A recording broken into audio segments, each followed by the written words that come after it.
Lecture de la première lettre de Saint Paul apôtre aux Corinthiens, chapitre 3, versets 18 à 23.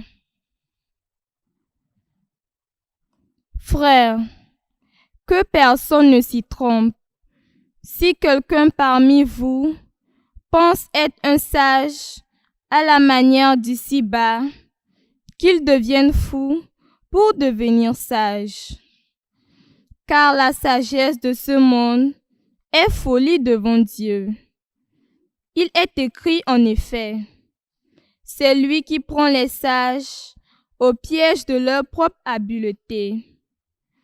Il est écrit encore, le Seigneur le sait, les raisonnements des sages n'ont aucune valeur.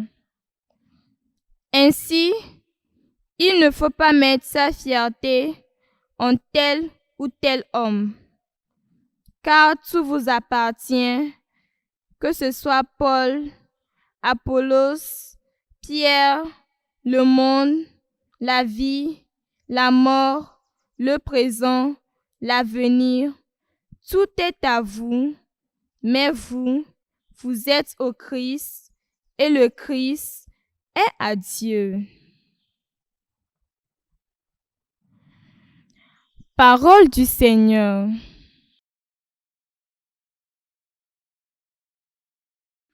La terre est au Seigneur et toute sa richesse. La terre est au Seigneur et toute sa richesse. Au Seigneur, le monde et sa richesse, la terre et tous ses habitants. C'est lui qui l'a fondée sur les mers et la garde inébranlable sur les flots. La terre est au Seigneur et toute sa richesse. Qui peut gravir la montagne du Seigneur et se tenir dans le lieu saint? L'homme au cœur pur, aux mains innocentes, qui ne livre pas son âme aux idoles. La terre est au Seigneur et toute sa richesse. Il obtient du Seigneur la bénédiction et de Dieu son Sauveur la justice. Voici le peuple de ceux qui le cherchent. Voici Jacob qui recherche ta face. La terre est au Seigneur et toute sa richesse.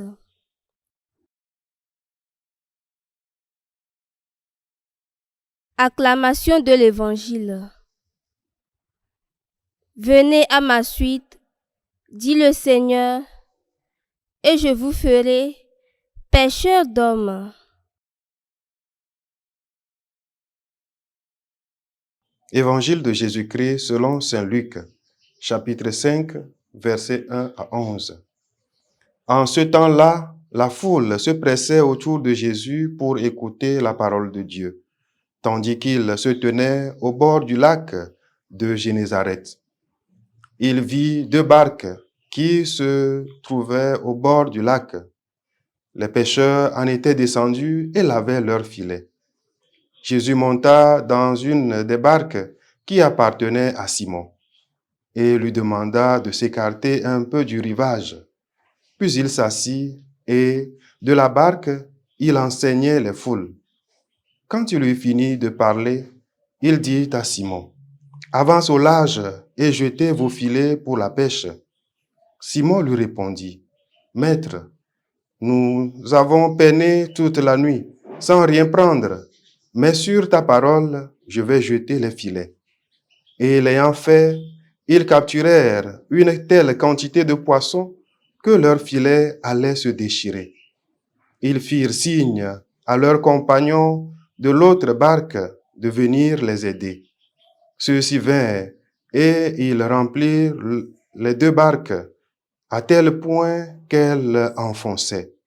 À cette vue, Simon-Pierre tomba aux genoux de Jésus en disant, « Éloigne-toi de moi, Seigneur, car je suis un homme pécheur. » En effet, un grand effroi l'avait saisi, lui et tous ceux qui étaient avec lui, devant la quantité de poissons qu'ils avaient pêchés.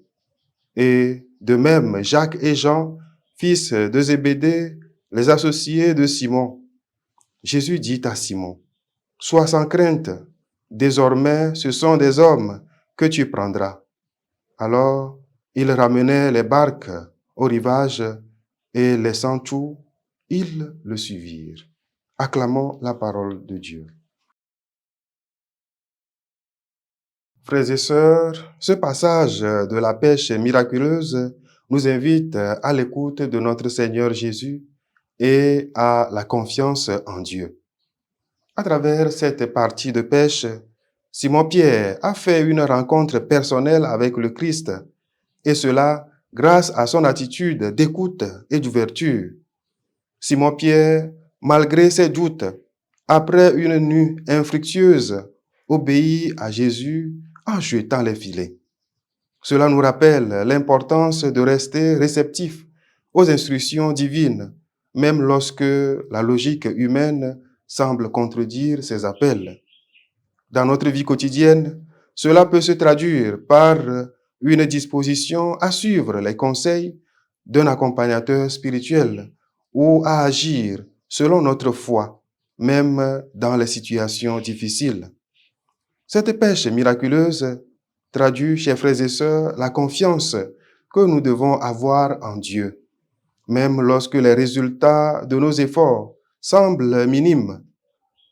Nous sommes appelés à avancer avec foi et détermination.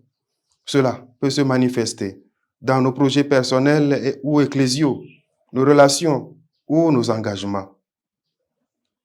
En nous appuyant sur la parole de Dieu, nous pouvons découvrir des opportunités et des bénédictions inattendues.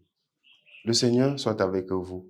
Que Dieu Tout-Puissant vous bénisse, le Père, le Fils et le Saint-Esprit. Amen.